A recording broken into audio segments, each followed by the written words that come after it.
എറണാകുളം ഒക്കലിലാണ് സ്വകാര്യ വ്യക്തിയുടെ വീടിന്റെ ചുറ്റുമതിൽ സാമൂഹ്യ വിരുദ്ധർ തകർത്തതായി പരാതി ഉയർന്നിരിക്കുന്നത്. ഒക്കൽ സ്വദേശി ഗീതയുടെ വീടിന്റെ ചുറ്റുമതിലാണ് തകർത്തത്. സംഭവത്തിൽ അന്വേഷണം ആവശ്യപ്പെട്ട് കുടുംബം പെരുമ്പാവൂർ പോലീസിൽ പരാതി നൽകി.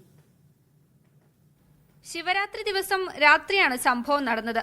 ബന്ധുവിന്റെ മരണവുമായി ബന്ധപ്പെട്ട് ഗീതയും കുടുംബവും ആലപ്പുഴയിലായിരുന്നു. തിരിച്ചെത്തിയപ്പോഴാണ് 5 അടി ഉയരത്തിൽ ചുറ്റുമതിൽ തകർത്ത നിലയിൽ കാണുന്നത്. രാത്രി 8 മണിക്ക് ശേഷം പ്രദേശത്ത് പരിചയമില്ലാത്ത വാഹനങ്ങൾ കണ്ടുവെന്ന് അയൽവാസികൾ പറഞ്ഞതായും വീട്ടുകാർ പറയുന്നു. മതിൽ പൊളിച്ചതിനെ തുടർന്ന് 2 ലക്ഷത്തിലധികം രൂപയുടെ നഷ്ടമുണ്ടായെന്നാണ് കുടുംബത്തിന്റെ പരാതി. ഒരുവിധം നമ്മുടെ ഈ ഒരു സൈഡ് മൊത്തം പൊളിച്ച് കളഞ്ഞേക്കാണ്. ഇത് 98 കെട്ടി മതിലാണ്. അന്ന് നല്ല ചെലവ് ചെയ്താണ് ഇങ്ങനൊരു മതിൽ നമ്മൾ പണിതെടുത്തത്. ഇതിൽ ചുറ്റുമതിൽ ഈ പറമ്പിന്റെ ചുറ്റുമതിൽ പണിത് നമ്മൾ തന്നെയാണ്, വേറെ ആൾക്കാരുമല്ല.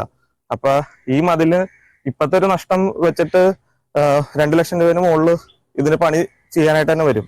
സംഭവത്തിൽ കുടുംബം പെരുമ്പാവൂർ പോലീസിന് പരാതി നൽകിയിട്ടുണ്ട്. വഴിയുമായി ബന്ധപ്പെട്ട് നേരത്തെ തർക്കമുണ്ടായിരുന്നെങ്കിലും പഞ്ചായത്ത് ഇടപെട്ട് അതിൽ പരിഹാരം കണ്ടിരുന്നെന്ന് അയൽവാസികൾ പറഞ്ഞു. മീഡിയ 1 കൊച്ചി.